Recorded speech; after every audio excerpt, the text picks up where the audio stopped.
Hi, I'm Carl Pritchard, and we're going to be talking about sample PMP questions. I'm going to try and run through a few of the basic classics on the PMP exam, but I'm also going to try and point you in the direction of some people out there who offer practice tests and where you can find some of the good ones that are in existence, because we all know there's plenty of trash out there. If you're looking for one set of good ones, obviously you should stay here at Exams PM. You should be checking out our practice questions. But once you burn them out, or once you get to the point where you're like, I know these, you do want to branch out and look at some other people's practice questions. The reason you want to do that is because, frankly, you won't get questions all written by the same person. In fact, one of my favorite websites that I direct people to, in a lot of cases who are practicing for the PMP, is oliverlehman.com. Oliver, Lehman is spelled Lehmann.com. oliverlehman.com. Now, Oliver is German. Yeah, Oliver's German. And the interesting thing is, I've had students complain. Carl, you sent us out to that Oliver Lehman website. Did you know the guy's German? And it's like, yes, I knew that. Yeah, but he writes like a German. Not all the people who write exam questions are Americans. So we really do need to get that flavor mixed in with the rest of the stuff we're doing. Now, Oliver's is perhaps the highest quality, external, free website for gathering up additional questions. That's why I really like to recommend Oliver Lehman's website. There are plenty of pay-per-view kind of websites out there for the PMP, but I'm only going to talk about just questions that you should be focused on, well, if you're trying to save a nickel, because we are concerned about that here at Exams PM. Now, one other thing, books. Some of you feel compelled to go out and buy books.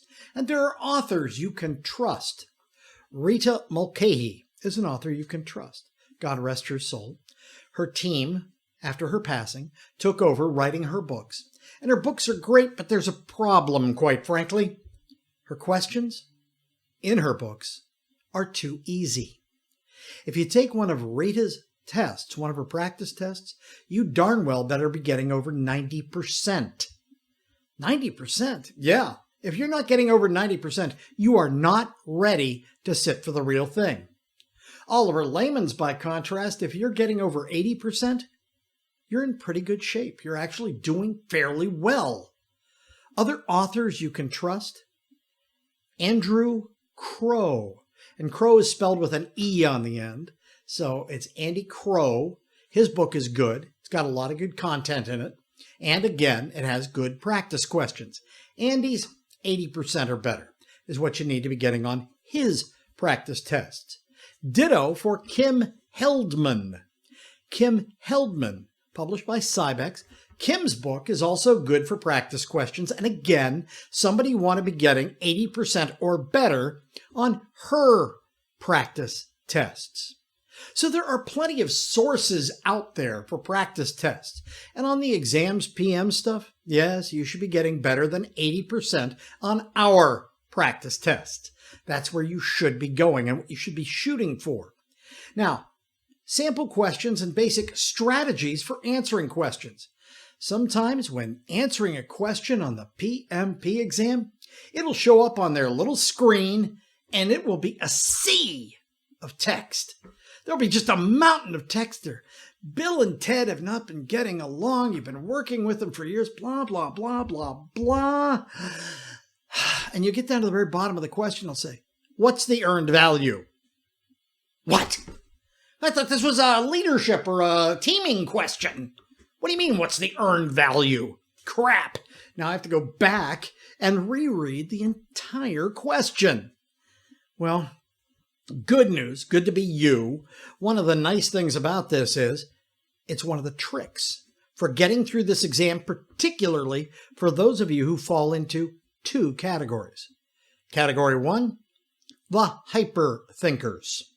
Some of you are hyper thinkers. You'll read a question and go, wait, I thought it was B, but Now I'm looking at it again, and if I were doing this project in Kuala Lumpur, and I were doing it with an all-female team, then it could be D.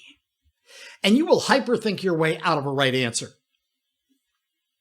Read the last sentence first. Hyperthinkers, this will keep you from reading all the fluff that's up top. And a lot of times it's just that. It's fluff. It's not beneficial. It's not helping you out. It's not doing you any favors. The beauty of this is you can actually skip the fluff, get to the heart of the question, and look down at the bottom and pick your best answer, then read the fluff. Because when you go back to read the fluff later, sometimes you're going to go back and read the fluff and go, oh, they were trying to trick me. How could these people do that? That's evil. That's insidious. That's PMI. Yeah. But let's look at the other group that this helps immeasurably. For many of you, English is a second language. English is a second language. And when it comes to reading the questions and the sample PMP questions, you should always read the last sentence first. Because for you, reading through that sea of text is much more work than it is for those of us for whom English is our native tongue. Yeah, I've been speaking English since the day I was born almost. So you, quite frankly, are challenged by this language. I'm not. You're at a disadvantage. You can minimize that disadvantage by starting with the last sentence. It speeds you through the exam because you only have 4 hours in which to accomplish 200 questions. Let's see, that's 50 questions an hour. That's about 1 minute and 10 seconds a question. Yeah, and if you start thinking like that, you're going to make yourself completely crazy because some questions take more than 1 minute and 10 seconds, and some of them will zip right by in 10 or 15 seconds flat. So read the last sentence first. Now, just an example of a PMP exam question. The customer has been asking for a favor. You recognize it as a change to the contract. The change is minimal, and your relationships with the customer have been extraordinarily strained. You found them difficult to deal with, and over time, you found the relationship to be downright contentious.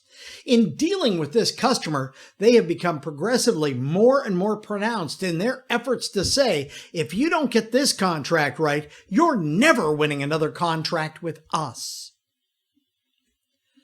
The customer has now requested a small, infinitesimally small change in the requirements. They'd like you to just do it as a favor. Should you A, go ahead and make the change, B, follow the Byzantine change control process, forcing the customer to fill out the forms necessary to get the work done, C, kill the project, or D, go ahead and make the change and later on fill in the paperwork for the customer. Now think about that. What would you do? Well, first off, if they just ask you, what should you do about a change? Your answer would be clean, simple, and you're thinking about the heart of the question. You go through the Byzantine change control process. Oh, Carl, it sounds like I'm really going to tick this customer off. I really think in the interest of goodwill, I'd want to go ahead and just make the change or make the change and document it later. No, you're a professional. Do you always follow the process? Of course you do. Every time, every single time. Without fail, without fail. This is a reference, however, to what's called gold plating. Gold plating will be on your exam, and gold plating is giving the customer more than what is outlined in the original requirements. Do we ever gold plate? No, not a chance. We wouldn't think of gold plating. Gold plating is evil. It's not something we do as certified professionals. So, as a certified professional, do I always follow the process? And that's part of the philosophy of this exam. When you're dealing with exam questions, ask yourself philosophically, what would a skilled professional do? What would be expected of me as a skilled professional?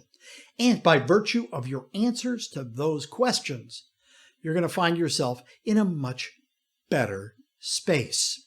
So you always want to follow the process. That's one element that's going to be in there.